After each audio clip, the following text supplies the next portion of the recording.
Architecture में तो आप इटली को बीट ही नहीं कर सकते, कोई चांस नहीं बीट करने का। इटली के पास इतना आर्किटेक्चर है कि आप देखते देखते थक जाएंगे, है ना। शुरुआत में लोग जब जाते हैं तो फ्लोरेंस, वेनिस, रोम करते हैं, वो तो चलिए हो गया, है ना। उसके बियॉन्ड जब आप जाएंगे छोटी छोटी जगहों पर, तो इतना कुछ है, कल्चरली इतना रिच है। देखिए, रिच तो भारत भी है, कल्चरली भारत भी रिच है, लेकिन उन्होंने अपनी हेरिटेज को बहुत संभाल के रखा है। हम लोगों ने अपनी हेरिटेज को संभाला नहीं।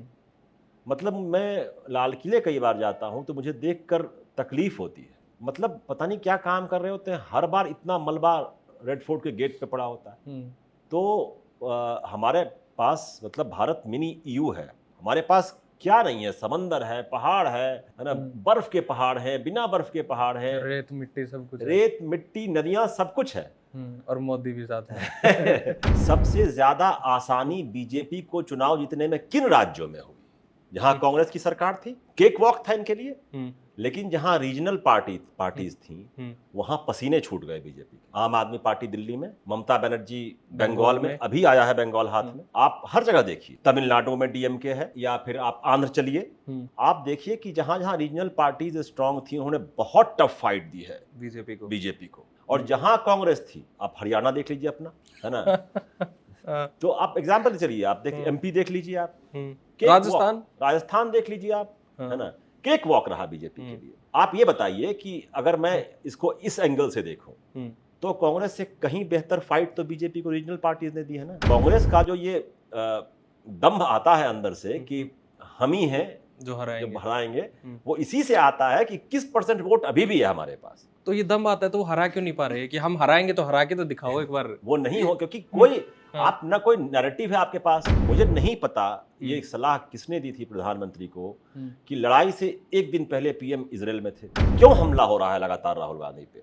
क्योंकि पता है प्रधानमंत्री मोदी को, अमित शाह को, कि अभी भी कांग्रेस का 21% वोट इंटैक्ट है, और जिस दिन 5% वोट बढ़ गया, खत्म कहानी, उस दिन हम सत्ता से बाहर तो नहीं होंगे, लेकिन अपने दम पर पावर में नहीं आएंगे। कांग्रेस ये कहती है हमारी आइडियोलॉजी जो है वो है इंडियन कॉन्स्टिट्यूशन, एक वर्ड में खत्म हो जाती है। मतलब इंडियन कॉन्स्टिट्यूशन की जो वैल्यूज है वो हम इनहेरिट करके चल रहे हैं, और इंडियन कॉन्स्टिट्यूशन को धरातल तक इम्प्लीमेंट करना ये हमारा आइडियोलॉजी है। आइडिया ऑफ इंडिया जो है वो हमारी आइडियोलॉजी है। पूरा संविधान तो मुझे नहीं पता और याद, आप मुझे समझा दीजिए कि आप सब क्या कहना चाह रहे हैं कि संविधान को जमीन पे उतारेंगे, कैसे उतारेंगे, पता नहीं कैसे उतारेंगे आप, आई डोंट नो। संविधान इतना कॉम्प्लेक्स डॉक्यूमेंट है, इतना कॉम्प्लेक्स डॉक्यूमेंट है कि आप जनता को समझा ही नहीं पाएंगे। लोगों को प्रियम्बल नहीं याद है, आप कह रहे हैं कि वही हमारी भावना है, उसको हम जमीन पे उतारेंगे।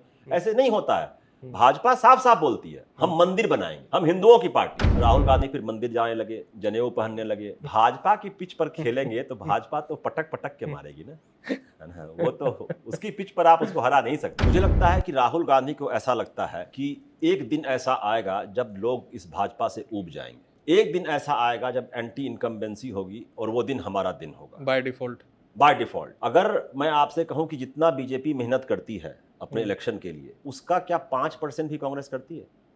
मुझे तो नहीं लगता। थैंक यू सो मच ये वीडियो देखने के लिए। और आपको अगर हमारा कंटेंट पसंद आ रहा है, हमारी वाइब पसंद आ रही है, हमारे द्वारा बनाए गए वीडियोस और इंटरव्यूज पसंद आ रहे हैं, तो प्लीज़ थोड़ा सा हमारे को डोनेट भी करिए, थोड़ा हमारे को सपोर्ट भी करिए, क्योंकि हमारे को बहुत मेहनत और एफर्ट लगती है इन वीडियोस को प्रोड्यूस करने में, ताकि हम क्वालिटी कंटेंट प्रोड्यूस करते रहें। So support us. Thank you so much.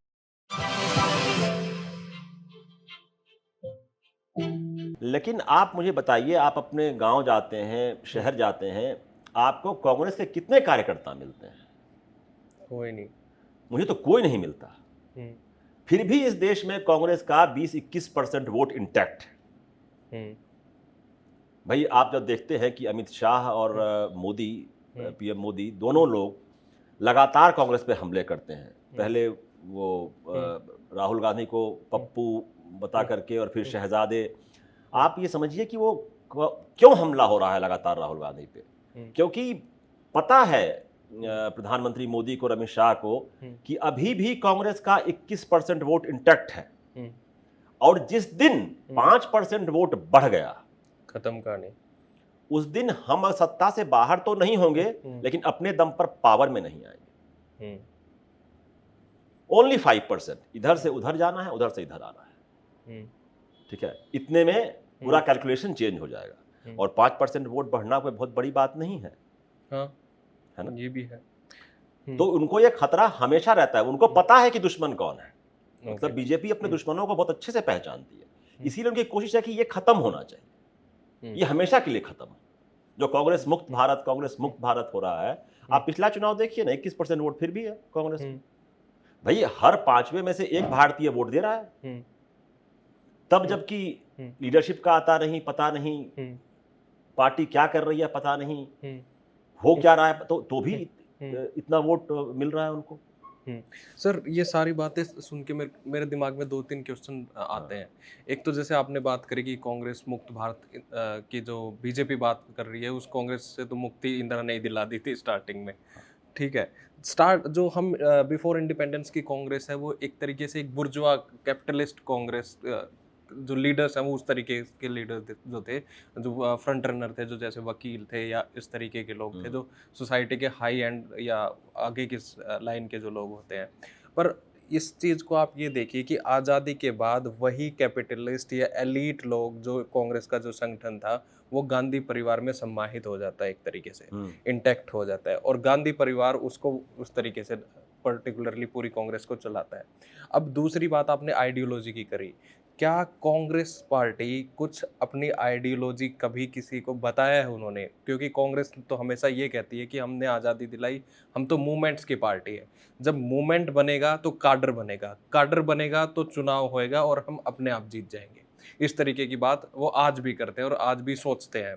तो क्या कांग्रेस, गांधी परिवार, आइडियोलॉजी, इन सब की उनको ज़रूरत है, या इन सब को छोड़ के अब उन कांग्रेस को आगे बढ़ जाना चाहिए, या कांग्रेस ही गांधी परिवार हो चुकी है कि उससे निकलना बहुत मुश्किल चीज़ है? और क्या गांधी परिवार इतना इम्पोर्टेंट है, और क्या गांधी परिवार से निकलना ज़रूरी भी है? सबसे पहली बात मैं करूंगा आइडियोलॉजी की। कांग्रेस की एक आइडियोलॉजी थी, आज़ादी के बाद ज़रूर थी, जैसे कि मतलब उनका जो थोड़ा सा लेफ्ट लीनिंग आइडियोलॉजी थी, वेलफेयर पॉलिसीज थी, लेकिन वो अम्ब्रेला था जिसका आप बात कर रहे हाँ, अम्ब्रेला की बात मैं कर रहा हूँ। मतलब आप देखेंगे तो बाय एंड लार्ज वो थोड़ा सा लेफ्ट की तरफ लीन करता है, सेंटर से थोड़ा लेफ्ट, थोड़ा सा। लेकिन मैं, आप जो आइडियोलॉजी की बात कर रहे हैं, इंदिरा गांधी के आने के बाद पावर में क्या आइडियोलॉजी है कांग्रेस की उसके बाद से? कुछ नहीं है। कांग्रेस की आइडियोलॉजी सिर्फ और सिर्फ पावर रह गई, एक शब्द बस, जो आप दिल्ली दरबार कहते हैं, जो आपने अभी कहा कि जो इलीट था वो समाहित हो गया कांग्रेस में। दिल्ली दरबार क्या था? किचन कैबिनेट क्या थी? यही इलीट लोग तो थे। तो आइडियोलॉजी तो खत्म हो गई, वो कहीं है ही नहीं। और आपने जो कहा कि आइडियोलॉजी की जरूरत भी है या नहीं है, तो मैं इस सवाल का जवाब दूं आपको कि आज जो बीजेपी का राइज है, उसके पीछे क्या है? आइडियोलॉजी है ना, जिसको इतने साल से बीजेपी ने नहीं छोड़ा।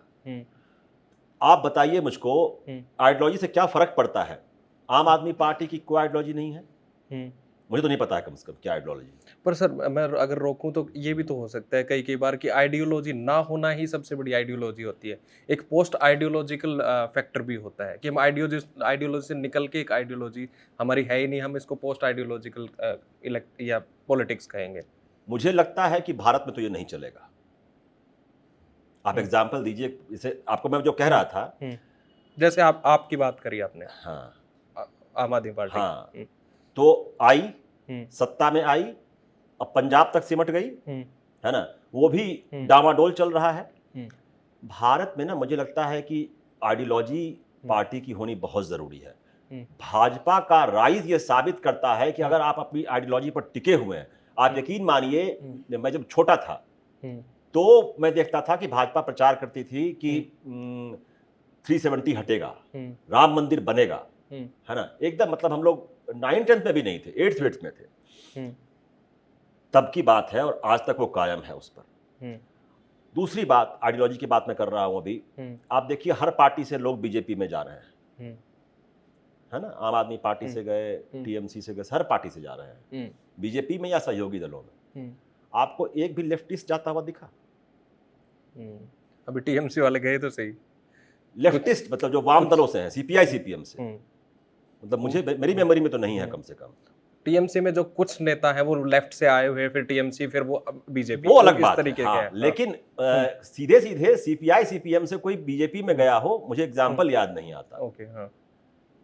तो ये आइडियोलॉजिकल कमिटमेंट है ना, ये आइडियोलॉजी से कमिटेड है। वो तो चलिए वहां से आए, मैं समझ गया आप क्या कहना चाह रहे हैं, है ना, लेकिन सीधे सीधे कोई वहां से निकला और बीजेपी में आ गया, जबकि ये सबसे खराब दौर है लेफ्ट का। अब तो कहीं सरकार नहीं बची भारत में, केरल भी चला गया हाथ से, लेकिन फिर भी ऐसा नहीं हुआ कि 10 एमपी टूट गए, 50 25 30 एमएलए टूट गए और जाके मिल लिए, कोई बड़ा नेता हो जो चला गया हो। तो आइडियोलॉजी है जिसने बांधा हुआ है। मुझे लगता है कि भारत में अगर आइडियोलॉजी नहीं है राष्ट्रीय स्तर पर, कम से कम नेशनल लेवल पर, तो पार्टी का सर्वाइवल मुश्किल है। ओके, मैं सॉरी टू इंटरप्ट, मैं इसको इस तरीके से काउंटर करना चाहता हूँ कि कांग्रेस ये कहती है हमारी आइडियोलॉजी जो है वो है इंडियन कॉन्स्टिट्यूशन, एक वर्ड में खत्म हो जाती है। मतलब इंडियन कॉन्स्टिट्यूशन की जो वैल्यूज़ है वो हम इनहेरिट करके चल रहे हैं, और इंडियन कॉन्स्टिट्यूशन को धरातल तक इम्प्लीमेंट करना ये हमारा आइडियोलॉजी है। आइडिया ऑफ इंडिया जो है वो हमारी आइडियोलॉजी है। अब ये चीज़ें इस तरीके के ड्राइंग्स रूम में बात करने के लिए तो ठीक है, पर वो धरातल तक आप इसको किस तरीके से पहुंचाएंगे वो मुझे नहीं पता। बाकी जैसे आपने पावर की बात करी कि भाई कांग्रेस की सबसे बड़ी आइडियोलॉजी ही पावर रह गई थी इंदिरा के टाइम पे, तो ये चीज़ तो बीजेपी के ऊपर कांग्रेस से भी ज़्यादा इम्प्लीमेंट होती है। पर शायद फ़र्क इसमें ये बीजेपी और कांग्रेस में ये है कि कांग्रेस उस पावर के लिए उतना मेहनत नहीं करती और बीजेपी रात दिन लगी रहती है। इसको आप कैसे कहें, देखें इन दोनों चीज़ों को? मुझे लगता है कि राहुल गांधी को ऐसा लगता है कि एक दिन ऐसा आएगा जब लोग इस भाजपा से ऊब जाएंगे। एक दिन ऐसा आएगा जब एंटी इनकम्बेंसी होगी और वो दिन हमारा दिन होगा बाय डिफ़ॉल्ट।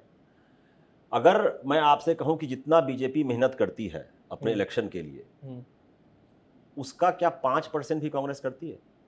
मुझे तो नहीं लगता। लोकसभा चुनाव की तैयारी बीजेपी 3 साल 4 साल पहले से शुरू कर देती है लोकसभा की, और ऊपर से नीचे तक सब लगे रहते हैं।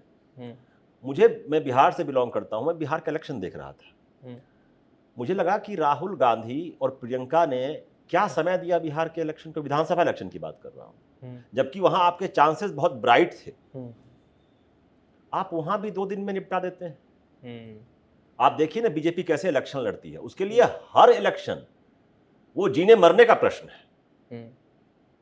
चाहे वो बंगाल का हो, चाहे वो दिल्ली का हो, चाहे वो किसी छोटे मतलब हैदराबाद का लोकल इलेक्शन हो या मुंबई का लोकल इलेक्शन हो, उसमें भी जान झोंक देती है बीजेपी। तो पावर, अच्छा आप, तो ये फर्क है, बीजेपी मेहनत करती है और प्लस बीजेपी के ग्रास रूट वर्कर हैं, काडर है और काडर ऐसा है जो अपनी जेब से खर्च करने को तैयार है पार्टी के लिए। मैं ऐसे बहुत लोगों को जानता हूं, 150 रुपया 200 रुपया 300 रुपया खर्च कर देगा वो मिशन मान के चलता है इसको कि मुझे लोगों को बूथ तक लाना है। ऐसे लोग, मैं तो बता रहा हूं, जिला स्तर पर नहीं है कांग्रेस में, गांव तो छोड़ दीजिए। मैं जाता हूं अपने शहर, अपने गांव, एक समय में कितने कांग्रेसी मिलते थे, या आप कुछ बोल दें कांग्रेस के खिलाफ तो लोग लड़ जाया करते थे। अब आप बोलते रहिए, कोई विरोध भी नहीं करता। अब तो एंटी नेशनल ही होगी कांग्रेस। हाँ? तो ये इस नौबत तक कैसे पहुंचे आप कि गांव तक, शहर तक आपके लोग नहीं बचे? तो दूसरी बात, मैं इस बात से मेरा ये मानना है, हम दोनों इस पर डिफर कर सकते हैं कि आपको ये आइडियोलॉजी तक रखनी होगी, और आइडियोलॉजी ऐसी रखनी होगी जो जनता को समझाई जा सके। ये कॉन्स्टिट्यूशन जो है, लाल किताब काम नहीं करेगी, ये काम नहीं करता। पर 24 के चुनाव में तो काम किया इसने। नहीं, वो तो आपने कहा कि भाई आपने कहा कि संविधान 400 पार का जो नारा था उसका डर बैठ गया ना एक, कि ये संविधान बदल देंगे, ये पता नहीं क्या करके मानेंगे। हाँ। आपने इसका डर दिखाया कि संविधान बदल जाएगा। लेकिन मैं पॉलिटिकल साइंस का स्टूडेंट हूं, मैं पॉलिटिकल साइंस का स्टूडेंट हूं, पूरा संविधान तो मुझे नहीं पता और याद। आप मुझे समझा दीजिए कि आप क्या कहना चाह रहे हैं कि संविधान को जमीन पे उतारेंगे, कैसे उतारेंगे, पता नहीं उतारे, कैसे उतारेंगे आप, आई डोंट नो। संविधान इतना कॉम्प्लेक्स डॉक्यूमेंट है, इतना कॉम्प्लेक्स डॉक्यूमेंट है कि आप जनता को समझा ही नहीं पाएंगे। लोगों को प्रियम्बल नहीं याद है, आप कह रहे हैं कि वही हमारी भावना है, उसको हम जमीन पे उतारेंगे, ऐसे नहीं होता है। भाजपा साफ साफ बोलती है हम मंदिर बनाएंगे, हम हिंदुओं की पार्टी है। या शीश महल। है ना, हाँ। जो जनता को मोटी बात समझ में आती है। भाई जब सीपीएम ने, जो वाम दलों ने जो 2008 में सरकार से समर्थन वापस लिया था कांग्रेस से, वो क्यों खत्म हो गए? उन्होंने एक ऐसे मुद्दे पर समर्थन वापस लिया कि जनता को समझ ही नहीं आया कि ये क्या था। Nuclear deal. न्यूक्लियर डील जो थी, आप समझा देंगे पब्लिक को न्यूक्लियर डील क्या थी जो भारत और यूएस के बीच में, जिसकी वजह से ने समर्थन वापस ले लिया, और उसके क्या फायदे हुए और क्या उसके नुकसान? क्या फायदे और क्या नुकसान है। पब्लिक उतना नहीं समझती, पब्लिक मोटी मोटी बात समझती है, एक लाइन में। हाँ। तो मैं इसलिए कह रहा हूं कि, और दूसरा, अगर आप राहुल गांधी फिर मंदिर जाने लगे, जनेऊ पहनने लगे, भाजपा की पिच पर खेलेंगे तो भाजपा तो पटक पटक के मारेगी ना, है ना। वो तो उसकी पिच पर आप उसको हरा नहीं सकते, है ना। ये बात भी है। तो ये मसला है, तो उसकी पिच से हटके खेलिए आप। इन सारे डिस्कशन से एक बात अब निकल के आती है फॉरवर्ड, वो ये है कि क्या इंडियन ओपोजिशन के पास एक लीडरशिप क्राइसिस है, या क्या इंडियन ओपोजिशन जो है वो एक ऑल्टरनेटिव नैरेटिव लोगों के सामने नहीं लेके आ पा रही है? देखिए, लीडरशिप क्राइसिस तो है। जब तक कांग्रेस, सबसे बड़ी पार्टी कांग्रेस है, ऑल सेड एंड डन, सब कुछ कह लीजिए आप, सब कुछ कर लीजिए, लेकिन कांग्रेस सबसे बड़ी पार्टी है, वो तो है। और इसका पैन इंडिया प्रेजेंस है। अकेली पार्टी है जो उत्तर में भी है, दक्षिण में भी है, पूरब में भी है, पश्चिम में थोड़ी कम है, हर स्टेट में है। हाँ, है ना। तो उसकी लीडरशिप किसके हाथ में है? राहुल गांधी के हाथ में है। क्या कोई अकाउंटेबिलिटी है राहुल गांधी की? आप मुझे दुनिया की कोई पार्टी बता सकते हैं जहां आप चुनाव दर चुनाव हारते जाएं और आपका प्रमोशन होता जाए? अगर नरेंद्र मोदी और अमित शाह की जोड़ी एक चुनाव हार जाए, बस एक लोकसभा या 3 विधानसभा, आप देखिए कितना क्रिटिसिज्म होता है। अकाउंटेबिलिटी है। लेकिन क्या मजे की बात है कि कांग्रेस चुनाव दर चुनाव हारती गई, और राहुल गांधी महासचिव थे, वहां से ऊपर आए, अध्यक्ष बने। जब अध्यक्ष नहीं भी हैं तो भी डिफैक्टो प्रेसिडेंट है ना, सभी जानते हैं ये बात। कांग्रेस अध्यक्ष की जब बात होती है तो खड़गे जी का नाम नहीं, राहुल गांधी का ही नाम आता है। वही है, सब सर्वे सर्वा वही है। तो क्राइसिस है। आप कैसे, मतलब ऐसी पार्टी से डील करेंगे जिसकी विचारधारा है, जिसका काडर है, जिसके जमीन तक जुड़े हुए लोग हैं और समर्पित हैं। तो दूसरी बात, आपने कहा नैरेटिव, ये बहुत जेन्युइन क्वेश्चन है। अल्टरनेटिव पॉलिटिकल नैरेटिव नहीं है। आपने पहले कहा वोट चोर गद्दी छोड़, चला? नहीं चला। चौकीदार चोर है, चला? वो तो हाईजैक कर लिया उन्होंने, हाईजैक कर लिया, नहीं चला। तो आप कोई ऐसा मुद्दा जनता के सामने ला नहीं पा रहे हैं। कोशिश की राहुल गांधी ने शुरुआत में, लेकिन फिर से मैं वही बात कर रहा हूं, मुद्दा वो जनता की समझ में आएगा। जैसे आप देखिए, ऑल सेड एंड डन, सब कुछ मानते हुए राहुल गांधी ने लाइन खींची कि भाई आप नफरत की पॉलिटिक्स करते हैं, हम मोहब्बत की करेंगे। मोहब्बत की दुकान जो चलता था, आप सावरकर को हीरो मानते हैं, हम नहीं मानेंगे, है ना। आप सांप्रदायिकता की राजनीति करते हैं, हम सेक्युलरिज्म की करेंगे। उन्होंने कोशिश तो की कि हम उससे अलग दिखें कहीं पर, लेकिन जनता को कोई नैरेटिव ऐसा बनाकर दे नहीं पाए। आप देखिए नैरेटिव का फर्क क्या होता है।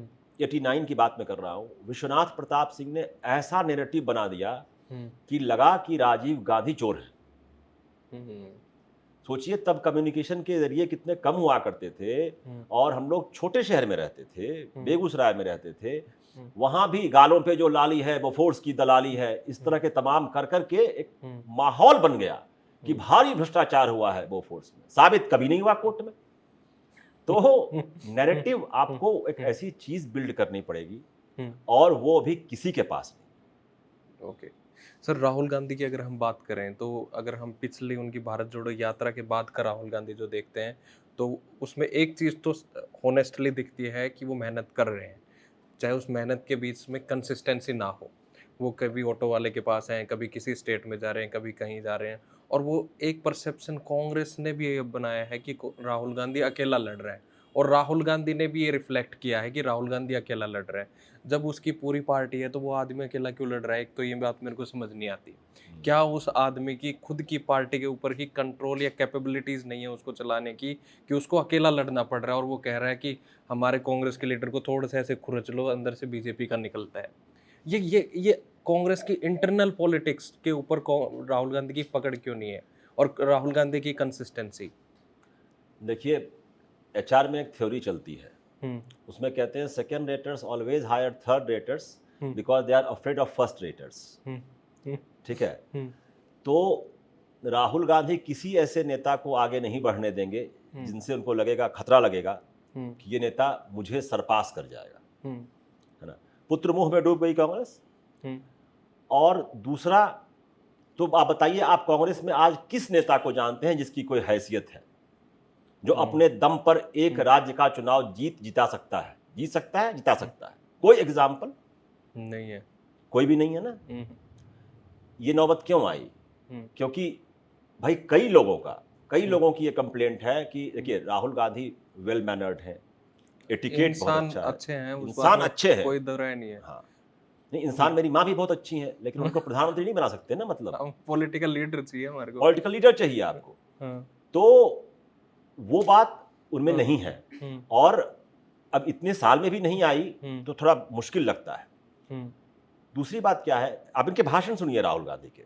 राहुल गांधी के भाषण मुझे राजीव गांधी का टाइम याद आने लगता है, कि बोलते बोलते कहाँ चले गए पता ही नहीं, कहाँ से शुरू किया था कहाँ चले गए कोई आइडिया ही नहीं। Then he is more naive than his father politically.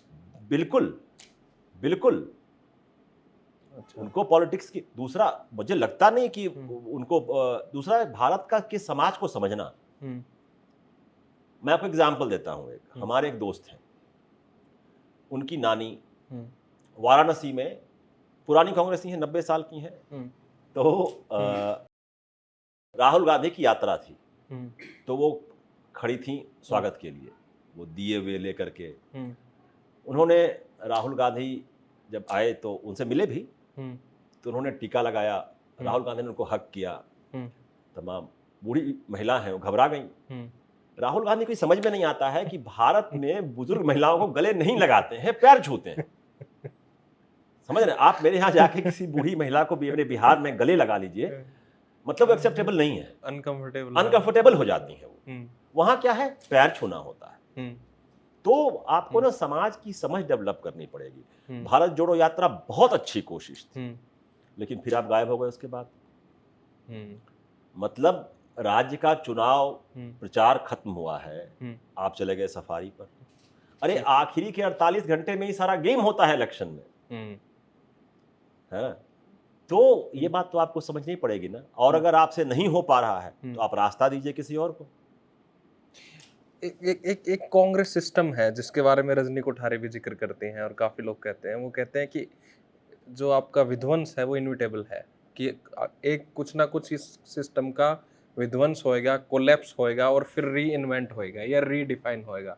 तो आपको नहीं लग रहा ये वो एरा या चल रहा है, ये वो ट्रांजिशनल पीरियड है जिसमें कांग्रेस एक बार टूटेगी, खत्म होएगी, 50 टुकड़ों में बटेगी, या 100 कांग्रेस हो जाएंगी और दोबारा बनेगी, और तब तक मोदी जी 90-95 के बोलेंगे और वही बोलेंगे मैं नरेंद्र मोदी शपथ लेता हूँ प्रधानमंत्री की। ये इसको आप कैसे सोचते हो? देखिए, मुझे नहीं पता फ्रैंकली कि क्या होगा, लेकिन कांग्रेस का विध्वंस तो मुझे लगता है कि होगा। जिस इतने सालों से पार्टी का इतना डिसमल परफॉर्मेंस है।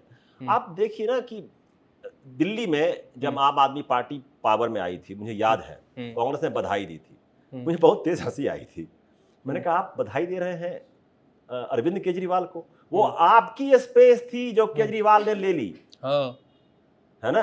हर राज्य में आपका स्पेस कोई ना कोई पॉलिटिकल पार्टी ले गई, और आप उसका जश्न मना रहे हैं। मतलब फिर तो बच ही क्या गया। पर अभी जो है ना सर, अभी के जो फिनोमिना है पिछले 2-3 महीने के, उसमें जैसे राहुल गांधी कहते हैं कि आप लोग याद रखिए कि कांग्रेस ही भारतीय जनता पार्टी को हरा पाएगी और हराएगी, और किसी पार्टी में क्षमता नहीं है रीजनल पार्टी में, और कांग्रेस ही ये कर पाएगी। तो अब जो नए फिनोमिना है जिसमें टीएमसी टूटकर बीजेपी में जा रही है, राघव चड्ढा जैसे बोरिंग लोग बीजेपी में चले गए हैं, या मार्केटिंग लोग, बोरिंग लोग कह रहा हूँ मैं, तो इस फिनोमिना में अब कांग्रेस खुद चाह रही है कि अब भाई head to head fight between BJP and Congress ये हो, ताकि एक साइड इन रीजनल पार्टीज को भी पता लग जाए कि हमारे बिना तुम कुछ नहीं हो, हम हैं और ये हैं, और अब आमने सामने फाइट होएगी। इसको आप कैसे देख रहे हो? आप जरा मुझे एक बात बताइए कि जिन राज्यों में चुनाव हुए सबसे ज्यादा आसानी बीजेपी को चुनाव जीतने में किन राज्यों में हुई? जहां कांग्रेस की सरकार थी, केक वॉक था इनके लिए, लेकिन जहां रीजनल पार्टीज थी वहां पसीने छूट गए बीजेपी के। आम आदमी पार्टी दिल्ली में, ममता बनर्जी बंगाल में, अभी आया है बंगाल हाथ में, है ना। आप हर जगह देखिए, तमिलनाडु में डीएमके है, या फिर आप आंध्र चलिए, है ना। आप देखिए कि जहां जहां रीजनल पार्टीज स्ट्रांग थी उन्होंने बहुत टफ फाइट दी है बीजेपी को। और जहां कांग्रेस थी, आप हरियाणा देख लीजिए अपना, है ना। तो आप एग्जांपल चलिए, आप देखिए एमपी देख लीजिए, आप राजस्थान देख लीजिए आप, है ना। केक वॉक रहा बीजेपी के लिए। आप तो आप ये बताइए कि अगर मैं इसको इस एंगल से देखूं तो कांग्रेस से कहीं बेहतर फाइट तो बीजेपी को रीजनल पार्टीज ने दी है ना। बिल्कुल। लेकिन प्रॉब्लम क्या है, वो रीजनल पार्टी है भाई। टीएमसी बंगाल से बाहर नहीं है, डीएमके तमिलनाडु से बाहर नहीं है, शिवसेना महाराष्ट्र से बाहर नहीं है, जेडीयू बिहार से बाहर नहीं, कोई भी पार्टी अपने राज्य से बाहर नहीं है। और फिर वही बात, कांग्रेस का जो ये दंभ आता है अंदर से कि हम ही हैं जो हराएंगे, वो इसी से आता है कि 21% वोट अभी भी है हमारे पास। तो ये दम आता है तो वो हरा क्यों नहीं पा रहे कि हम हराएंगे, तो हरा के तो दिखाओ एक बार। वो नहीं हो, क्योंकि कोई आप ना कोई नैरेटिव है आपके पास, ना देखिए एक लीडर में होप दिखना चाहिए, इंस्पिरेशनल होना चाहिए। राहुल गांधी में वो होप ही नहीं दिखती। और मैं तो मानता हूं कि विपक्ष बहुत मजबूत होना चाहिए देश में, तभी डेमोक्रेसी हेल्दी होती है। लेकिन आप देखिए ना कि इस हालत में, किस हालत में हैं आप, इसमें क्या होप राहुल गांधी देते हैं मुझको? नहीं दे पाते हैं। मैं बहुत माफी के साथ कह रहा हूं, नहीं माफी क्यों, मैं राहुल गांधी का भाई नहीं, उनसे माफी के साथ कि भाई कि हम चाहते हैं विपक्ष मजबूत हो, होना ही चाहिए। डेमोक्रेसी अच्छी तभी चलती है। क्योंकि अभी क्या हुआ है, फिर से वही जो कांग्रेस का फेज था, सिंगल पार्टी डोमिनेंस, है ना, वही अभी हो गया।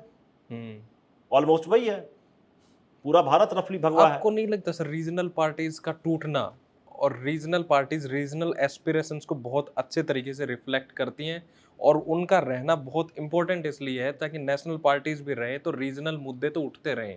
रीजनल पार्टीज का टूटना तो अपने आप में एक डेमोक्रेसी के लिए बहुत नाजुक पल है। रीजनल पार्टीज को आप कैसे देखते हो, उनके टूटने को, उनके खत्म होने को? देखिए, रीजनल पार्टीज का होना बहुत ज़रूरी है। बात आपने बिल्कुल ठीक कही कि भाई जो स्टेट के एस्पायरेशंस हैं वो डिफरेंट हैं, उनका रहना बहुत ज़रूरी है। लेकिन एक समस्या मुझे रीजनल पार्टी से नज़र आती है कि रीजनल पार्टी के लीडर अपने स्टेट के ऊपर नहीं सोच पाते। तो सर पार्टी स्टेट में तो ऊपर का सोच के क्या करेंगे वो? जैसे एग्जांपल देता हूं आपको मैं, जब आप नेशनल लेवल पर आते हैं, ठीक है भाई, कल को आप जब कह रहे हैं कि जब रीजनल पार्टी मजबूत होगी तो सेंटर में हिस्सेदार होगी, बिल्कुल होगी ना। तो वहां पर यह दिक्कत आती है कि जब ममता बनर्जी रेलवे मिनिस्टर बनती हैं तो वो बंगाल के बियॉन्ड नहीं देखना चाहती, ये तो है ना। जब जो जिस भी राज्य से आता है वो उसको बस एक ही राज्य दिखता है कि हम यहाँ के लिए सब कर दें। ये मुझे बड़ी मतलब दिक्कत लगती है, वो इसके बियॉन्ड नहीं जा पाते क्योंकि उनका वर्चस्व उसी राज्य से है ना। अदरवाइज अगर इसको माइनस कर दें तो ये डेमोक्रेसी के लिए हेल्दी है कि रीजनल पार्टीज हो। अब देखिए, कल को अगर मान लीजिए ये होता है कि किसी एबीसी कंट्री में भारत को सेना भेजनी है कि नहीं भेजनी है, मैं आपको बता रहा हूं कि रीजनल पार्टी का नेता कभी देश के बारे में नहीं सोचेगा, वो सोचेगा कि इसका क्या असर मेरे राज्य के इलेक्टोरेट पर पड़ेगा। ये तो सर नेशनल पार्टी भी को भी ले सकते हो आप इस तरीके बिल्कुल बिल्कुल, लेकिन नेशनल पार्टी राष्ट्रीय स्तर पर सोचती है। तो कि राष्ट्रीय स्तर पर अपनी पार्टी के भले का सोचती है।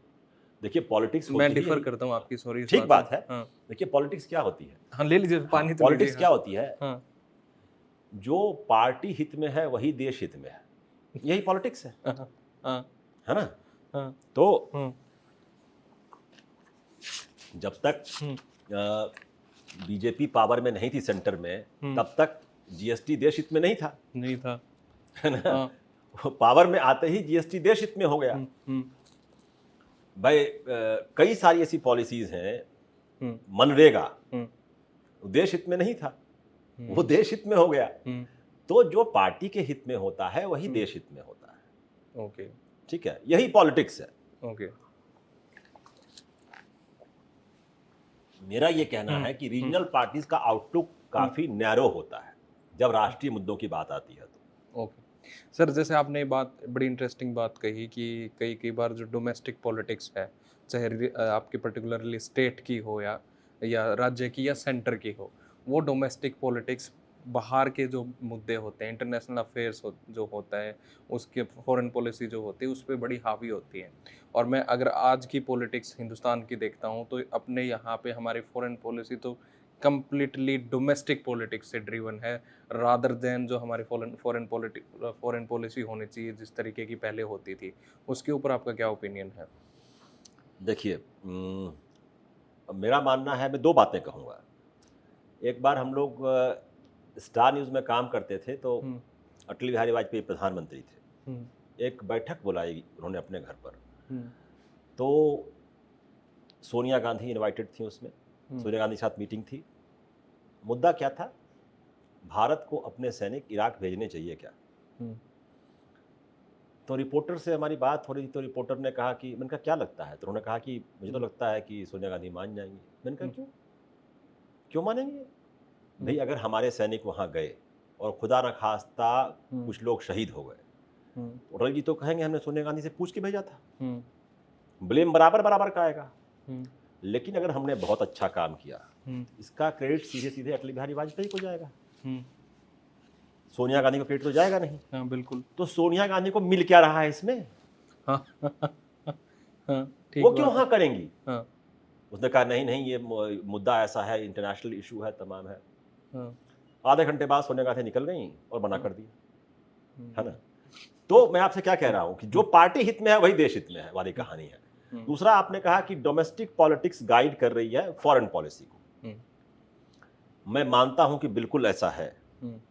ये कोई कहना चाहे या ना कहना चाहे, लेकिन बिल्कुल ऐसा है और यह खतरनाक है। क्या ये फिनोमेना पहले भी होता था बीजेपी के अलावा?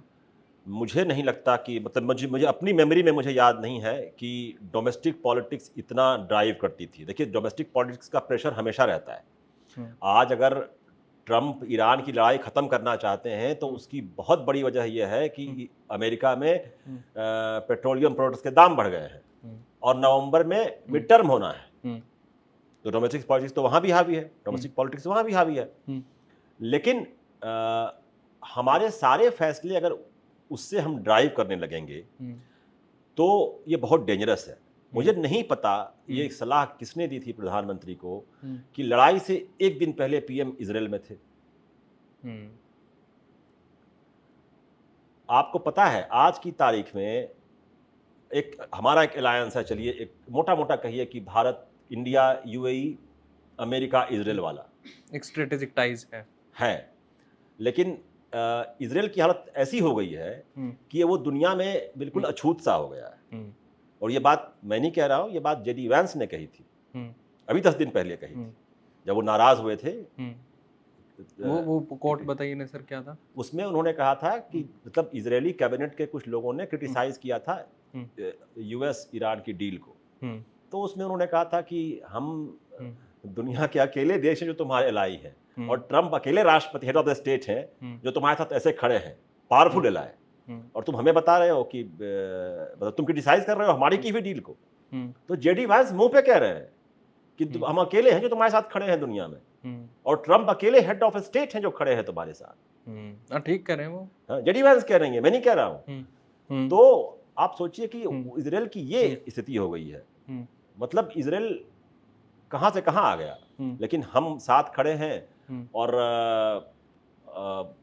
डोमेस्टिक पॉलिटिक्स को देखें तो जनता साथ खड़ी है, बड़ी आबादी खड़ी है साथ में, तो कहीं ना कहीं ये तो लगता है ना कि और इसका मतलब इजराइल को हम सपोर्ट क्यों करते हैं, इसके पीछे कोई हमारी आइडियोलॉजी तो है नहीं, है ना, ना हम ज्यूज के स्टेट को सपोर्ट करने वाली बात है, ना कुछ ऐसा है। वो मदरलैंड फादरलैंड बता रहे थे। तो ये बहुत वियर्ड है कि हम हर जगह यस डोमेस्टिक पॉलिटिक्स गाइड करती है, और एकदम इजराइल का एग्जांपल है आपके सामने। पर सर इसराइल के साथ जैसे जब गवर्नमेंट को डिफेंड करते हैं लोग तो ये हाँ। कहते हैं कि हमारे उनके साथ टाइज हैं, पर्टिकुलरली मिलिट्री टाइज हैं, हमारे उनके साथ वोटर टाइज हैं या एग्रीकल्चर टाइज हैं या हम ड्रोन्स उनसे खरीदते हैं, ये सारी चीज़ें कहते हैं। हालांकि ये भी सच है कि वो इतना छोटा सा देश है, जितने लोग वहाँ पे उतने तो भी ट्रेन में घूम रहे होंगे, यूपी बिहार में इकलौते में। तो आपको वो वेपन बेचता है, हम्म यही होता है ना, आपको इजराइल टेक्नोलॉजी बेचता है और आप उससे खरीदते हैं। एग्रीकल्चर की आपने बात की, टेक्नोलॉजी आपको बेचता है, आप खरीदते हैं, वेपन आपको वो बेचता है, आप खरीदते हैं। उसके अलावा ऐसा क्या महान इजराइल ने किया है भारत के लिए, मुझे तो ये जानना है। पेगासस दिया एक। पेगासस दिया है। तो मेरी समझ में नहीं आता कि ऐसा क्या हुआ है कि जब हमारा ऑपरेशन सिंदूर हुआ, है ना, तो आप देखिए कितने देश हमारे साथ खड़े हुए। कोई नहीं खड़ा हुआ हमारे साथ, एक दो को छोड़ के। मुझे उम्मीद थी कि मतलब मैं भारतीय हूँ, मेरे देश के साथ लोग खड़े होंगे, देश खड़ा होगा, कई देश खड़े होंगे, तो मुझे अच्छा लगेगा। मेरे पासपोर्ट पर तो भारत ही लिखा हुआ है। तो वो सपोर्ट मुझे उसकी कमी नजर आई। सर मैं इस बात को ऐसे लीड करता हूँ कि जैसे आपने स्पोर्ट की बात करी, तो जब ऑपरेशन सिंदूर के जस्ट उसके बाद जब हमारे एक्सटर्नल अफेयर्स मिनिस्टर ने बात करना और अपना डेलीगेशन भेजना शुरू किया, तो सबसे पहले यूरोप की काफ़ी कंट्रीज़ के उन्होंने भेजा, वहाँ पे वहाँ के जो उनके काउंटर पार्ट थे उन लोगों के साथ उन्होंने बात करी। पर हमारे देश की तो पॉलिसी नेबरहुड फेस्ट रही है। नेबरहुड के आसपास तो हमने किसी को उस तरीके से बात नहीं करी, रादर हमने जितना तवज्जो यूरोप या वेस्टर्न कंट्रीज़ को बताया कि ये हमारे साथ ये टेररिज्म हो रहा है, ये सब हो रहा है, तो ये नेबरहुड फेस्ट वाली पॉलिसी से कहाँ चले गए हम? पहली बात तो ये कि हमने जो डेलीगेशन भेजा, कोई फ़ायदा भी हुआ उसका? हम्म, मुझे लगता नहीं है कि बहुत फ़ायदा हुआ। दूसरा, नेबरहुड फर्स्ट की जो हम बात करते हैं, हम्म, अ, उसमें देखिए हमारा जो नेबरहुड है उसमें हम सबसे बड़े देश हैं। हम्म, तो दो तरीके होते हैं, या तो हम्म, आप धौंस जमा लीजिए अपने पड़ोसियों पर, हम्म, या आप उनसे बड़े भाई जैसा बर्ताव रखिए, हम्म, है ना। तो आपका हमारा रफली पूरा नेबरहुड हमारे हाथ से फिसल गया है। हम्म, आप देख ही रहे हैं, अभी आपने देखा ना, जो बांग्लादेश ने पोर्ट दिया है चाइना को, मंगला पोर्ट, हम्म, और हमने चाबहार तो छोड़ ही दिया, खैर ईरान वाला तो छोड़ ही दिया, हमने हाथ खड़े कर दिए कि हम नहीं करेंगे। हमारा जेटी था वो। और पर्टिकुलरली चाइना नहीं, वो तो हमने किया है। नेपाल में तो एक हमने ईस्ट से वेस्ट पूरा एक लंबा सड़क बनाया है। पर मैं आपकी जो नेबरहुड पॉलिसी, सॉरी मैंने गलत टोक दिया आपको, मैं ये पूछना आपसे चाह रहा था कि हमारी क्या मजबूरियां हैं कि हम ऐसे छोटे छोटे देशों को भी हमारे साथ लेके नहीं चल पा रहे, जो जिनके साथ हम ट्रेडिशनली कल्चरली बहुत लंबे वक्त से और बहुत सिविलाइजेशनल तरीके से जुड़े हुए हैं। एक तो मुझे लगता है कि थोड़ा हम में एरोगेंस आ गया है, हम्म, ठीक है, बड़े होने का। नेपाल से आपके संबंध कब बिगड़े? वो भूकंप आया था तब। जब आपने ब्लॉकेड किया नेपाल का, हम्म, है ना, जब रफली 6 महीने का हम्म, एक ब्लॉकेड था जिसमें हाहाकार मच गया नेपाल में, हम्म, क्योंकि हमने पेट्रोल डीजल गैस की सप्लाई रोक दी, हम्म, नहीं करना चाहिए था। हम्म, बांग्लादेश, आज देखिए आपके साथ शेख हसीना जब थी आपके साथ था, हम्म, हम शेख हसीना पर इतने डिपेंडेंट हो गए थे कि हमने दूसरी पार्टी से बात ही करनी छोड़ दी थी। हम्म, हमें ये लग रहा था ना कि शेख हसीना ही हमेशा रहेंगी, हम्म, हम क्यों नहीं दूसरी पार्टी से बात कर रहे थे। आप देखते हैं ना कि विदेश के नेता भारत आते हैं तो विपक्षी नेताओं से मिलते हैं। हाँ मिलते हैं क्यों मिलते हैं? इसलिए इसीलिए। मिलते हैं ना कि कल को अगर ये पावर में आएंगे तो हमारे संबंध इनसे अच्छे रहने चाहिए, एक बैलेंसिंग अप्रोच। है ना। हम्म, भूटान अब चीन से सीधे बात कर रहा है, हम्म, श्रीलंका हम्म, बीच में है कहीं, हम्म, न इस तरफ न उस तरफ। हालांकि जब आप श्रीलंका जाएंगे तो आपको दिखाई देगा कि चाइना वहाँ कितना काम कर रहा है। तो एक हिंदुस्तानी होने के नाते मुझे अच्छा तो नहीं लगता, लेकिन नेबरहुड में पाकिस्तान की मैं बात नहीं कर रहा हूँ, क्योंकि कोई मतलब ही नहीं है बात करने का, है ना। वो तो अलग ही रामायण है उनकी, वो तो अलग ही रामायण हो जाएगी। चाइना के साथ हम ऑन एंड ऑफ चलते रहते हैं। ज़माना अब कंपटीशन का नहीं है, ज़माना कोलैबोरेशन का है। अगर आप कोलैबोरेट नहीं करेंगे तो आपके लिए ग्रो करना मुश्किल होगा। ओके। हमें चाइना के साथ, मुझे लगता है पर्सनली, हमें चाइना के साथ कोलैबोरेशन करना चाहिए। ऐसा आपको क्यों लगता है? हम बहुत चीज़ों के लिए चीन पर डिपेंडेंट हैं, हम माने या नहीं माने। आप दवाओं से लेके और लैपटॉप तक, स्मार्टफोन तक पर आ जाइए। और जब देखिए, चाइना का इन्वेस्टमेंट भारत में होना अच्छा है भारत के लिए। हमने पता नहीं एक सिस्टम सा बना रखा है कि चाइना के साथ हम एक दूरी बनाकर रखते हैं, खासकर गलवान के बाद। चाइना की पॉलिसी क्या रही है? चाइना कहता है कि बॉर्डर डिस्प्यूट अपनी जगह पर रखो और बाकी बातें इधर। हम कहते हैं नहीं, ये नहीं होगा, चलेंगे तो दोनों साथ साथ चलेंगे। अब ताइवान का ट्रेड देखिए चाइना के साथ। ताइवान कितना छोटा देश है और 24 घंटे थ्रेट रहता है उसको कि आज नहीं तो कल चीनी हम पर हमला कर देंगे, ऐसा उसको लगता है। हम चाइना के पार्ट बन जाएंगे। चाइना का मतलब शी जिनपिंग का घोषित ये एजेंडा है कि ताइवान हमारा पार्ट होगा। लेकिन ट्रेड देखिए दोनों के बीच कितना है, मुझे लगता है 400 बिलियन के आसपास होगा, है ना, डॉलर। तो वो ट्रेड नहीं रोकते, वो चलता रहता है। ट्रेड तो इंडिया पाकिस्तान भी नहीं रोकते सर। अभी देखिए, आपने चाइना के साथ, आपको पता है फ्लाइट तक बंद हो गई थी, हमने फ्लाइट तक बंद कर दी।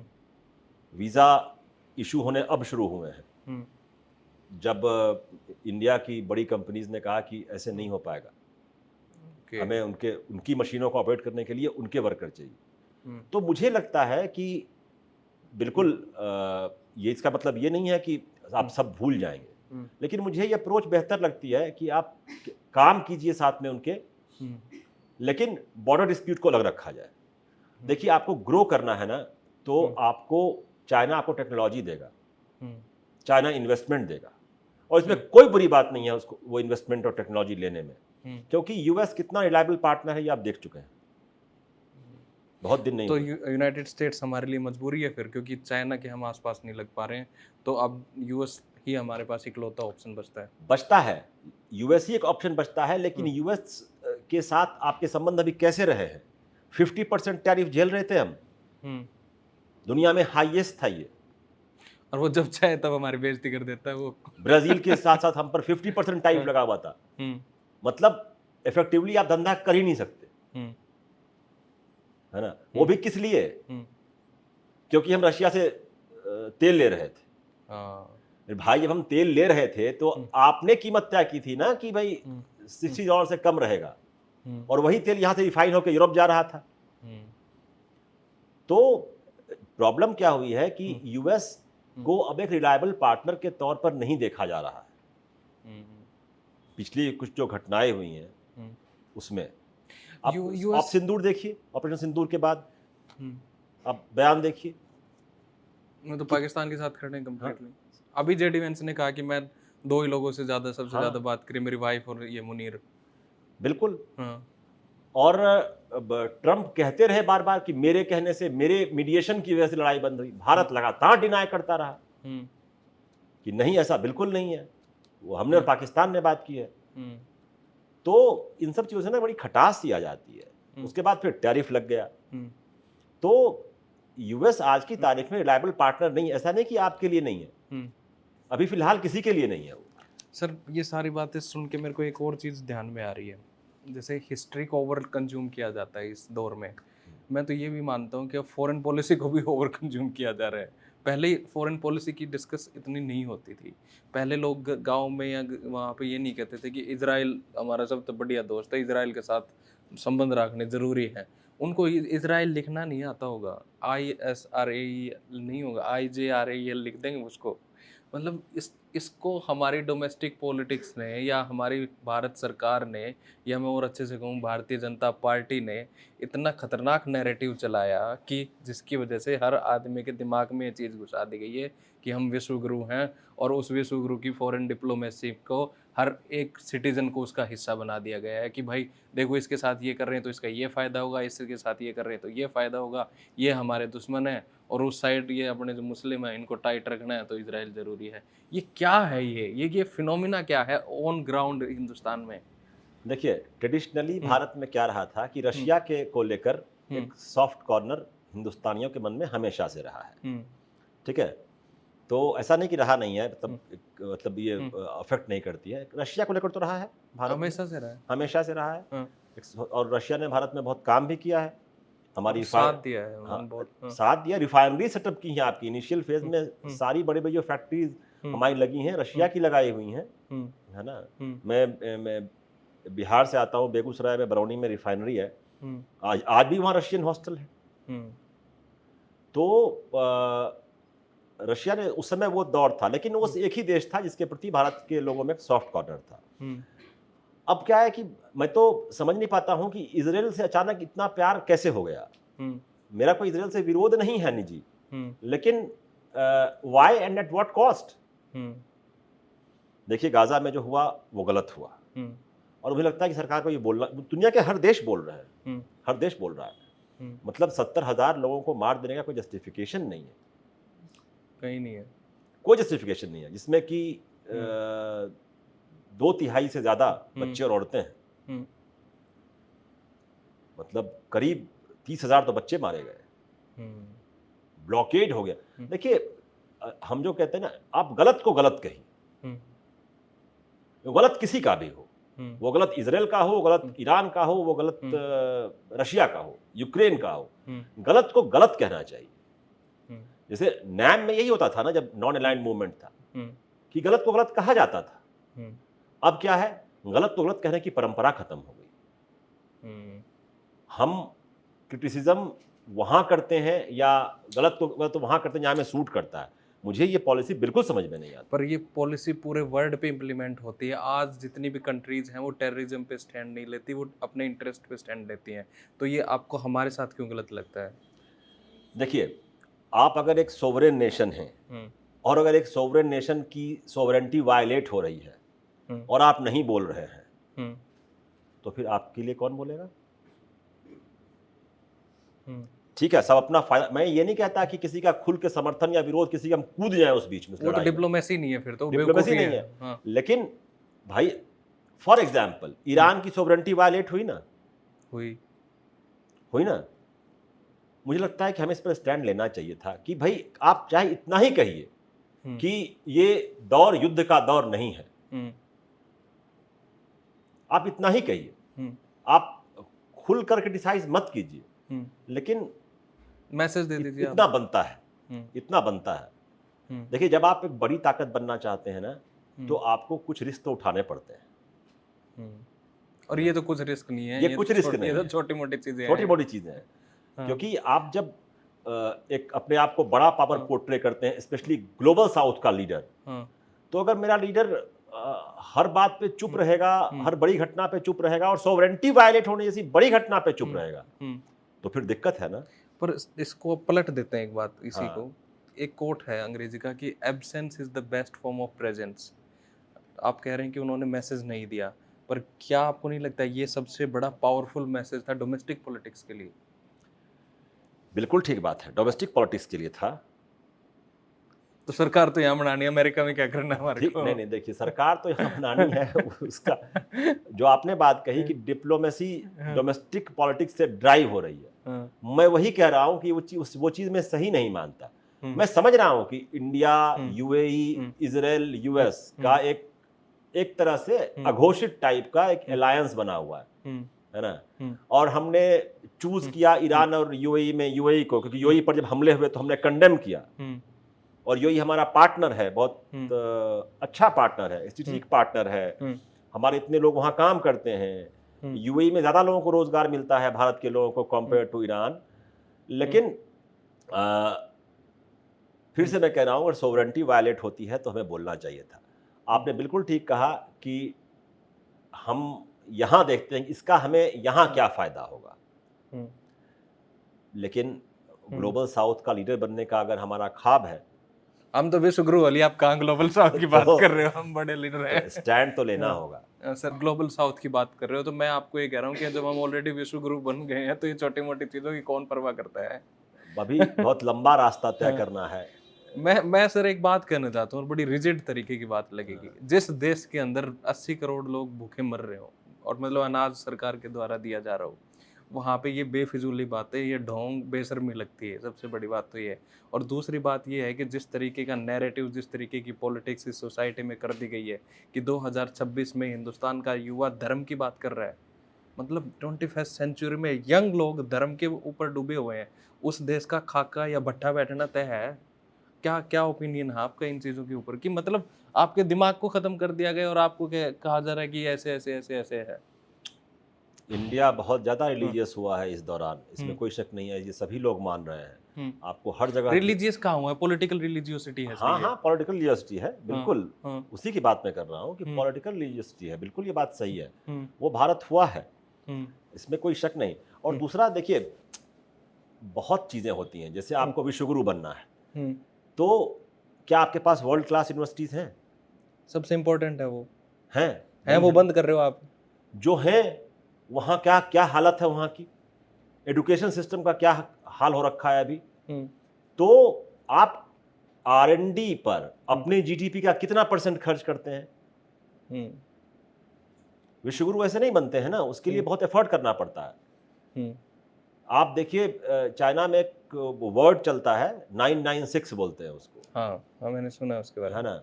9 से 9, और 6 दिन। 6 दिन, सुबह 9 से 9 बजे तक काम और 6 दिन, मतलब पूरी एक जनरेशन झोंक दी उन्होंने, तब चाइना चाइना बना। हम्म, और आज की तारीख में उनकी जो यूनिवर्सिटीज़ हैं हम्म, वो बहुत शानदार हैं। हम्म, आप रिसर्च पेपर्स देख लीजिए उठा करके, हम्म, जितने पेटेंट पूरा ब्रिटेन यूरोप का मिला करके नहीं होता है, उतना पेटेंट अकेले चाइना का होता है। हम्म, उन्होंने वो सिस्टम खड़ा किया ना, हम्म, था तो नहीं उनके पास, बिल्कुल नहीं था, हम्म, उन्होंने एफर्ट करके खड़ा किया उसको। हम्म, तो जब आप पहले वो स्टेप तो ले लीजिए। हम्म, आप आज देखिए कि हमारी जो पासपोर्ट की रैंकिंग है, हम सब की जिम्मेदारी है कि हम उसको बेहतर करें, हम्म, हम सब की। हम्म, क्योंकि जब हम इतना इलीगली माइग्रेट करेंगे, हम्म, हर देश में घुसने की कोशिश करेंगे, तो पासपोर्ट की वैल्यू तो घटेगी ही आपकी, हाँ, है ना? लास्ट ईयर 26 में, नहीं 26 चल रहा है ना, 25 में शायद 1 लाख लोगों ने इलीगल तरीके से 25 या 24 में यूएस में घुसने की कोशिश की, केवल एक देश में। और वो उनके हाथ पैर बांध के फेंक के भी गए थे बाद में यहाँ। तो आप ये समझिए ना कि जो विश्वगुरु बनने का रास्ता है, वो शुरू होता है अच्छी यूनिवर्सिटी, अच्छी पढ़ाई से, R&D पर काफ़ी खर्च करने से। तो पहले मुझे लगता है कि हमें वो सब कर लेना चाहिए, उसके बाद हम इस बारे में बात करेंगे। सर इस बात से जैसे हमने जो ये पिछले 2-3 मिनट में बात करी, एक फ्रस्ट्रेशन जो हमारी थी, एक पब्लिक फ्रस्ट्रेशन सबके अंदर होती है अपने सिस्टम के प्रति, और वो होनी भी चाहिए ताकि उससे अच्छे काम अच्छा चलता रहे, क्रिटिकल पॉइंट ऑफ व्यू होना भी चाहिए। मैं दोबारा इस बात को वहीं लीड कर रहा हूँ कि ये जो पब्लिक फ्रस्ट्रेशन है, इस पब्लिक फ्रस्ट्रेशन को इंडियन अपोजिशन चैनलाइज क्यों नहीं कर पा रहा है? इंडियन अपोजिशन किस चीज़ को चैनलाइज करे, पहले आप ये बताइए। गुस्से को? गुस्से के लिए आपको एक मुद्दा पकड़ना होगा। देखिए, गुस्सा एक ऐसी चीज़ है ना जो हवा में है, उसको बटोरना आसान नहीं है। अगर आप सोचिए, आपको एग्जाम्पल लीजिए, आप एक डीमोनेटाइजेशन एक डिजास्टर था, ये तो भाजपा के लोग भी मानते हैं। जब आप उस तक को कैश नहीं कर पाए इलेक्शन में, तो मैं आपसे क्या उम्मीद करूंगा? एग्जाम पे एग्जाम, पेपर पे पेपर लीक हो रहा है, गुस्सा है उसका, लेकिन आपको कौन दिख रहा है उस गुस्से को चैनलाइज करता हुआ? अगर चैनलाइज कर रहे होते तो ये कॉकरोच पार्टी बन जाती, क्योंकि उनको भी कोई, युवाओं को भी कोई ऐसा आउटलेट नहीं दिख रहा है फ्रस्ट्रेशन निकालने कहीं तो का। प्लेटफॉर्म वो ढूंढेंगे ही फिर इसको एक्सप्रेस करने बिल्कुल। का। और देखिए, अब कुछ चीज़ें ऐसी हैं जो जनता मुझे लगता है कि मान चुकी है कि बेरोजगारी रहेगी ही, महंगाई रहेगी ही। आप ये मुद्दे उठाकर चुनाव नहीं जीत पाएंगे, मुझे लगता है नहीं जीत पाएंगे आप, क्योंकि उन्हें समझ में पब्लिक को आ चुका है कि इतनी सरकारें आई गई, सब देख लिया हमने, ये महंगाई तो कभी घटती नहीं है और रोजगार होता नहीं है। ये जानबूझ के हमारे दिमाग में नहीं डालेगी ये बात। एकदम डाल दिया गया है कि अब इस पर तो कोई ही चुनाव लड़ेगा।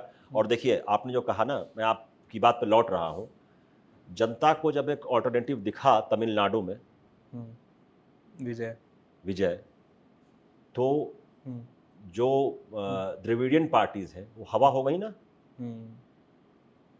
जो मूवमेंट से बनी थी, जो मूवमेंट से बनी थी, जिनकी एक आइडियोलॉजी है और लंबे समय से है, वो फेनोमेनन दिखाता है कि जब आपको कुछ फ्रेश दिखता है, उम्मीद दिखती है, तो जनता रिएक्ट करती है। जनता को आप मुझे बताइए, मैं फॉर एग्जाम्पल, आप मान लीजिए मैं विपक्ष में किसी पार्टी को वोट देना चाहता हूँ, आप बताइए किसको दे दूं वोट?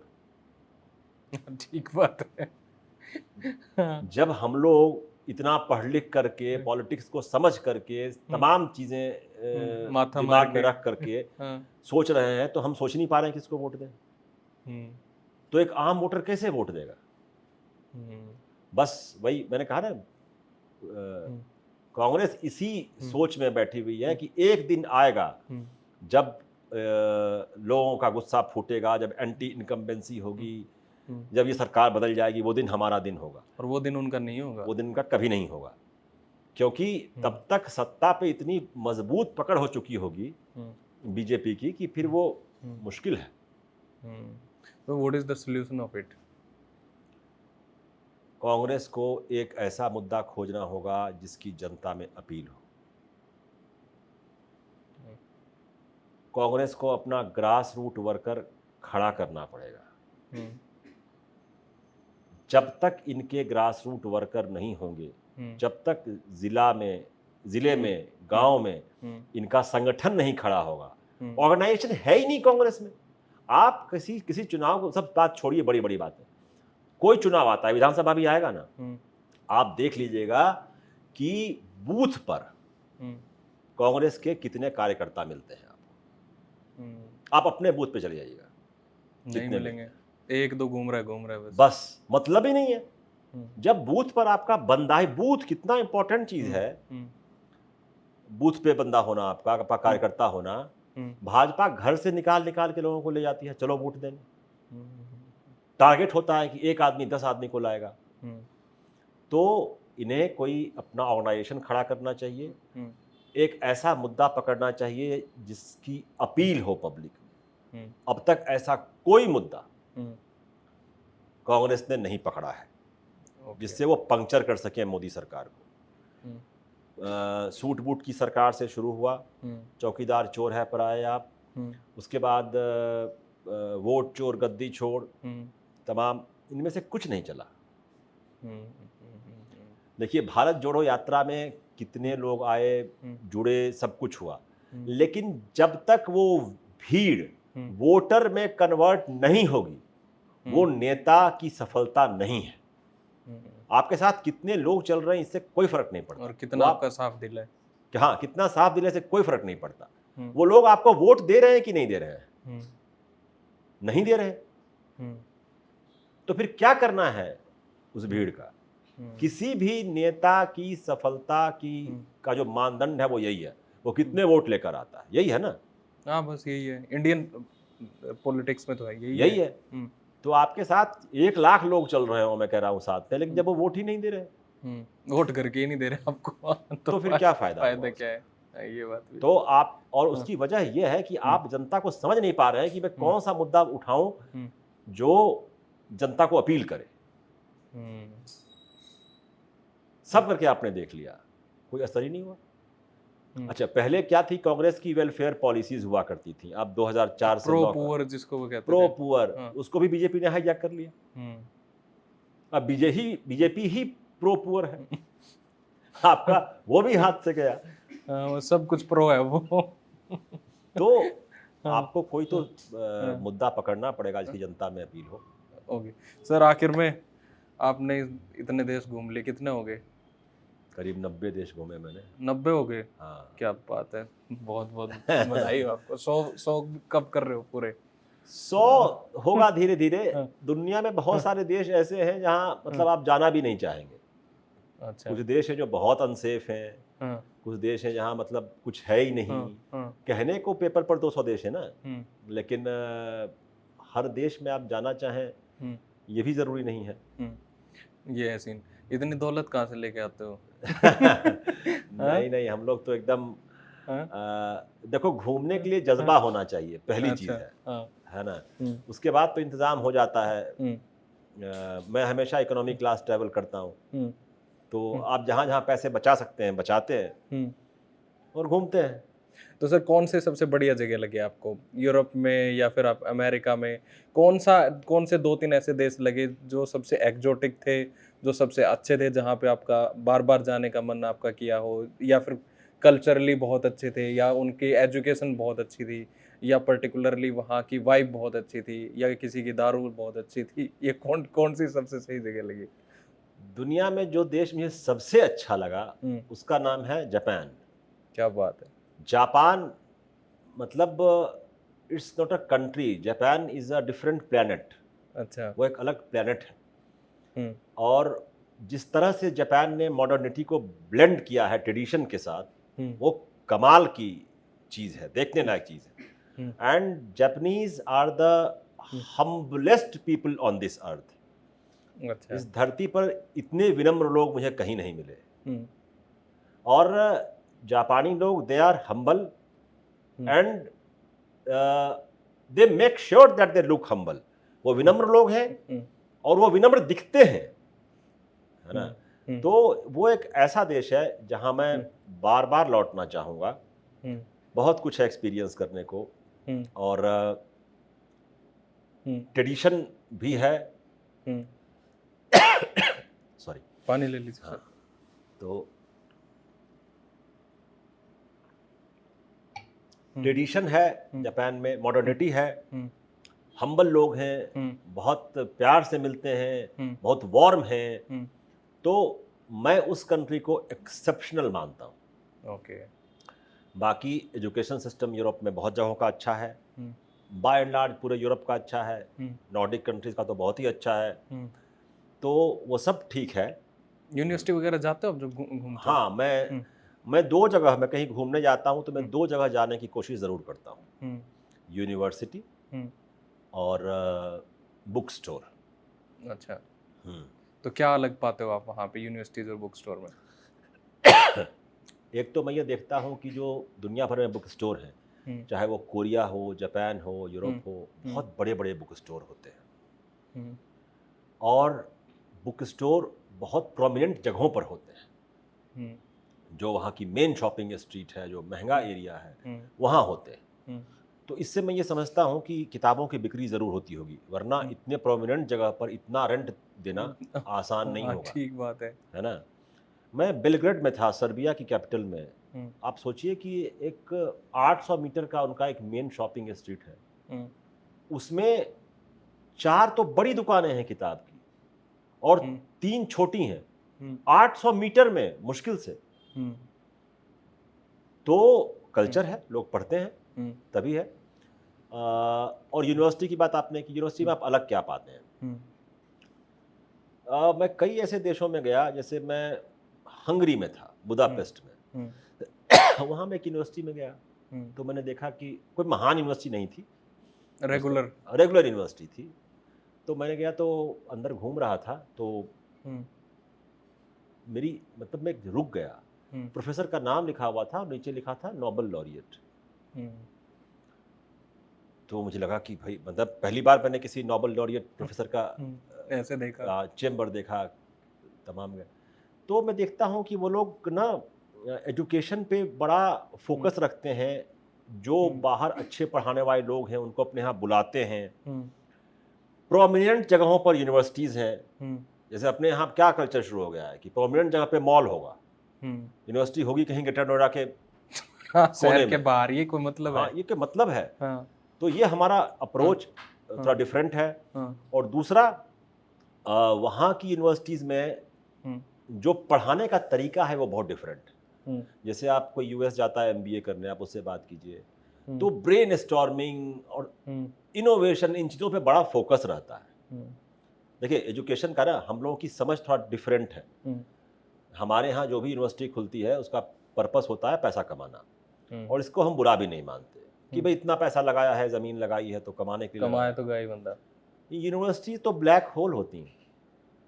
हुँ, वो तो आप पैसा झोंकते जाइए, झोंकते जाइए, झोंकते जाइए, हुँ, उसका आउटपुट बहुत बाद में मिलेगा।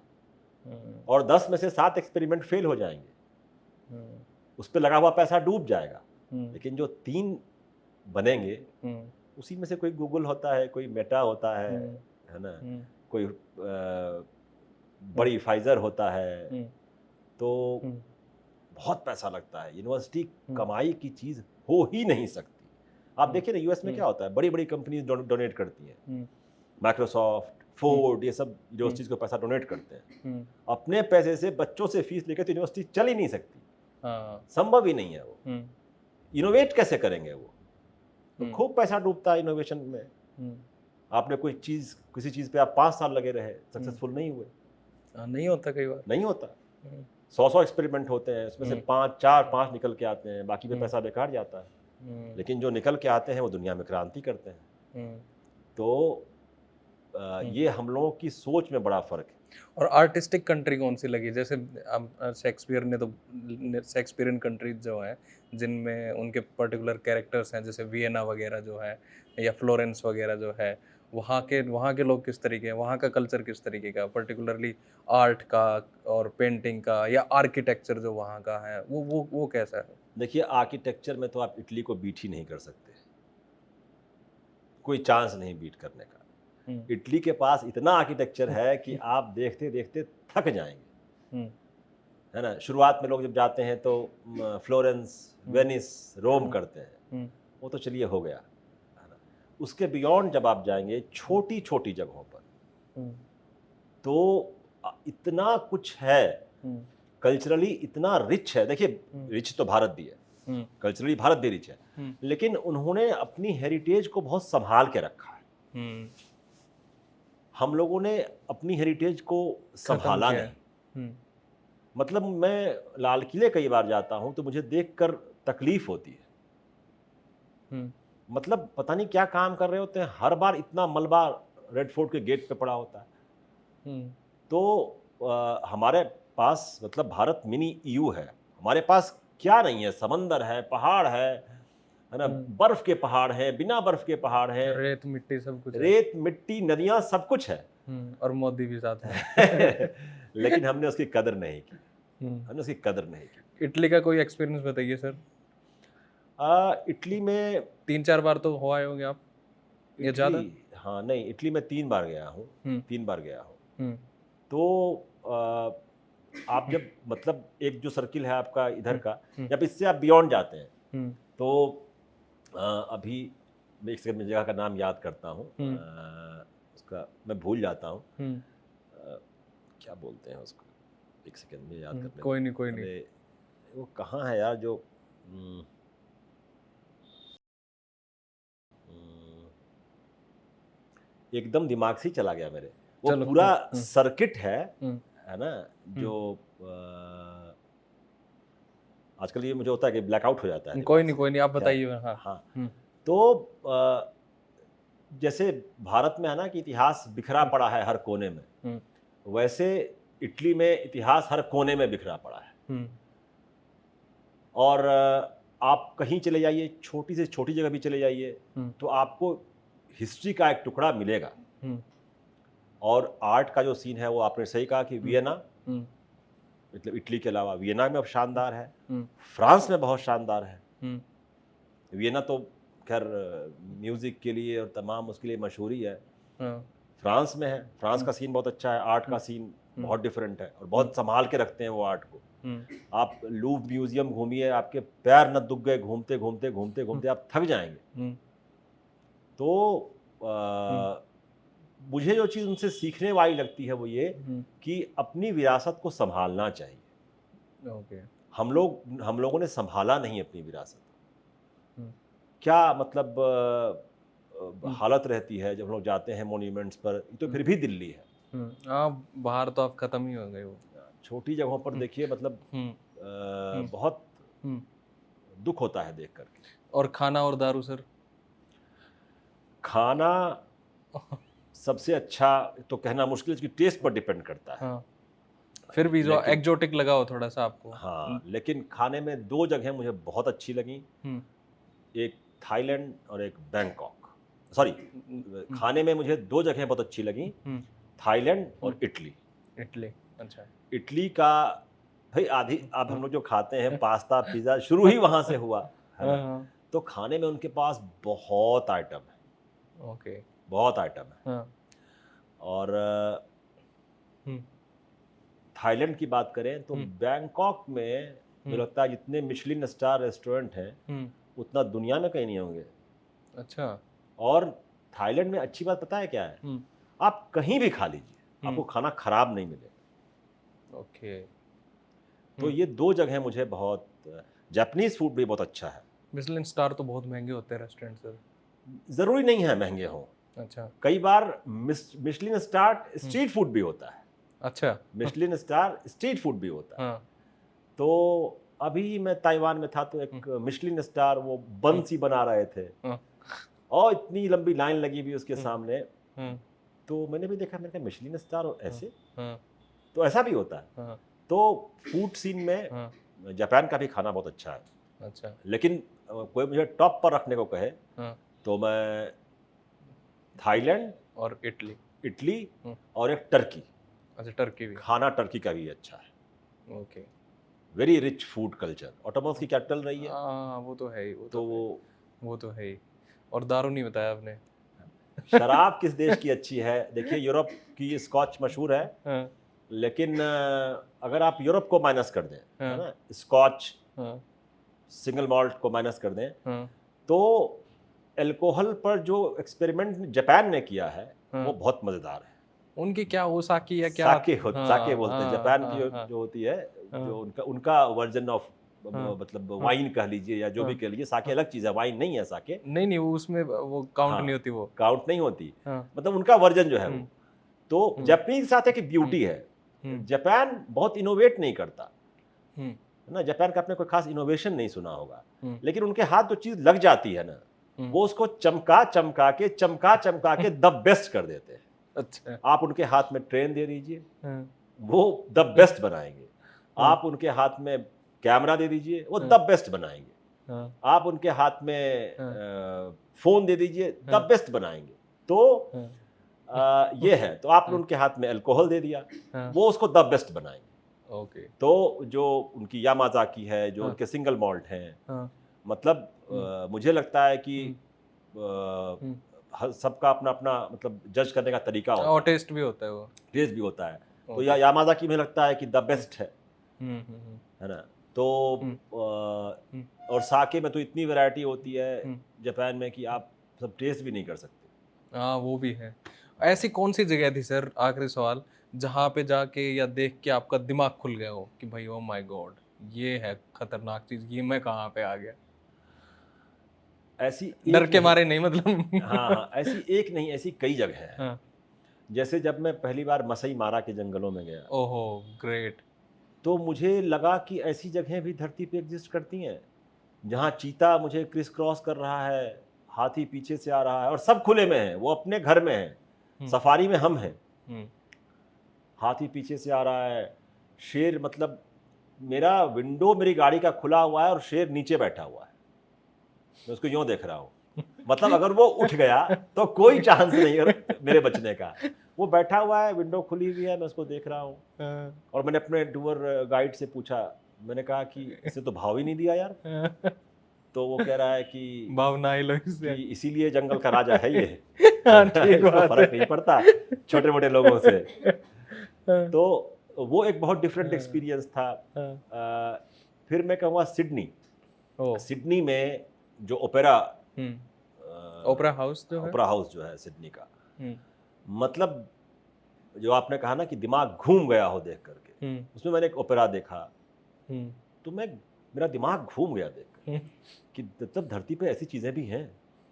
मैंने इससे पहले देखा है ओपेरा, मतलब मैंने नॉर्वे में भी देखा है, लेकिन सिडनी का एक्सपीरियंस जो था, सिडनी का ओपेरा हाउस, वो बहुत गजब का था। मतलब तो ऐसे कई सारे एक्सपीरियंसेस होते हैं। जब मैंने यूएस में ग्रैंड कैनियन देखा तो मैंने कहा माय गुडनेस, या नायाग्रा फॉल्स देखा, मतलब नायाग्रा फॉल्स तो मतलब आप शब्द में बयान नहीं कर सकते उस एक्सपीरियंस, वो एक अनुभव है। इतने खूबसूरत होते हैं। हाँ, इतना पानी बहता है एक साथ, तो उसको आप वर्ड्स में डिस्क्राइब ही नहीं कर सकते। तो बहुत बहुत सारी चीज़ें हैं जो आप देख के कहते हैं वाह ये क्या है।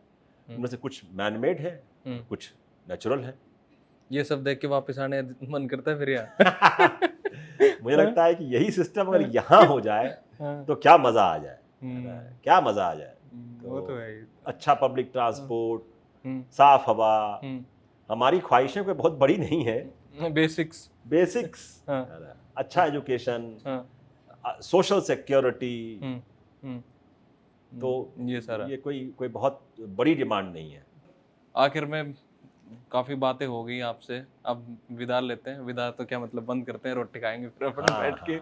And thank you so much sir, बहुत बहुत शुक्रिया। My highest gratitude towards you. Thank you so much. और आपने इतनी बातें बताई, उनमें से मेरे को ये टर्की वाली बात याद आ गई। नेक्स्ट टाइम जब आपके शो हो जाए देश, उसके बाद अपन एक बार टर्की चलेंगे, और टर्की से फिर बाय रोड अपन चलेंगे इटली। पॉलिटिकल बैकलैश झेलने के लिए तैयार हो ना? हाँ टर्की जाओगे तो। ये अपन ने पहले झेल लिया। मेरा तो देखो फॉर्मूला रहता है कि उनका जो फर्ज हो वो अहले सियासत जाने, मेरा पैगाम मोहब्बत है जहां तक पहुंचे। बिल्कुल ठीक बात। इतनी खूबसूरत जगह है सर इस्तांबुल, मतलब सारे ब्यूटीफुल कल्चर है वहां पे, ब्यूटीफुल ग्रेट। मतलब ट्रॉय से लेकर ओटोमन से लेकर आपका पूरा Istanbul is a beautiful city. हाँ, तो वहीं से अपन चलेंगे, वहाँ पे वो घोड़ों के दौड़ने वाली जगह है ना, उसी के आसपास से गाड़ी लेके। ठीक है, थैंक यू सो मच। ठीक है।